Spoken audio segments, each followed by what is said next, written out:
25/5/2025 રોજ Chandkheda police station ખાતે એક FIR દાખલ થાય છે।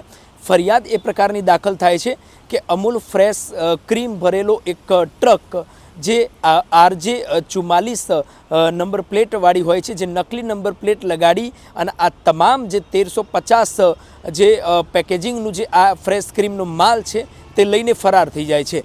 સમગ્ર મામલે ચાંદખેડા પોલીસ સ્ટેશન ખાતે ફરિયાદ દાખલ થતાં ચાંદખેડા પોલીસ દ્વારા જે છે તે ફરિયાદ દાખલ કરવામાં આવે છે અને આ અંતર્ગત વધુ તપાસ હાથ ધરવામાં આવે છે। કુલ 2 લોકોના નામ જે છે તે ક્યાંક ને ક્યાંક દાખલ કરવામાં આવે છે અને ત્યારબાદ લગભગ 8 મહિના બાદ જે છે તે ચાંદખેડા પોલીસ દ્વારા આ સમગ્ર ઘટનાનો આ જે ભેદ છે તે ચાંદખેડા પોલીસે ઉકેલ્યો છે। ચાંદખેડા પોલીસની જે ટીમ છે તે અહીંથી ચિલાવલી હરિયાણા ખાતે જાય છે અને હરિયાણાના ચિલાવલી ખાતેથી એક આરોપીને પકડી પાડે છે।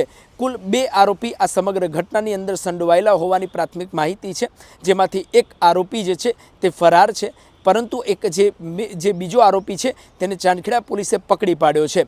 સમગ્ર ઘટના આપને જણાવી દઈએ, એક અમદાવાદ ભાટ ખાતેથી અમૂલ ફ્રેશ ક્રીમ ભરી અને આ ટ્રકને જવાનું હોય છે સોલાપુર મહારાષ્ટ્ર, પરંતુ તેની જગ્યાએ આ અન્ય જગ્યાએ જ આ ટ્રક જે છે તે આ જે આરોપીઓ છે તે લઈને જતા રહે છે।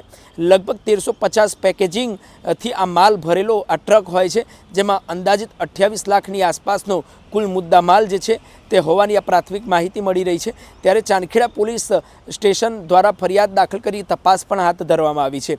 એક આરોપી ફરાર છે, એકને પકડી પાડવામાં આવ્યા છે, જેને ખાસ કરીને જે વધુ તપાસ પણ હાથ ધરવામાં આવી છે।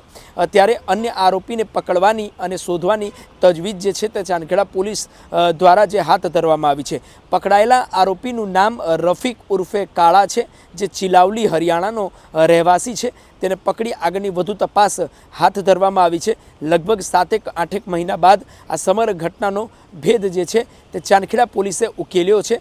જે ટ્રક જે નકલી નંબર પ્લેટ સાથે આ સમગ્ર મુદ્દા માલને લેવા પહોંચ્યો હતો, જે ફ્રેશ ક્રીમ લેવા પહોંચ્યો હતો, તે ટ્રકની નંબર પ્લેટ પણ ખોટી હતી, તેનો ખોટી નંબર પ્લેટનો ઉપયોગ કરવા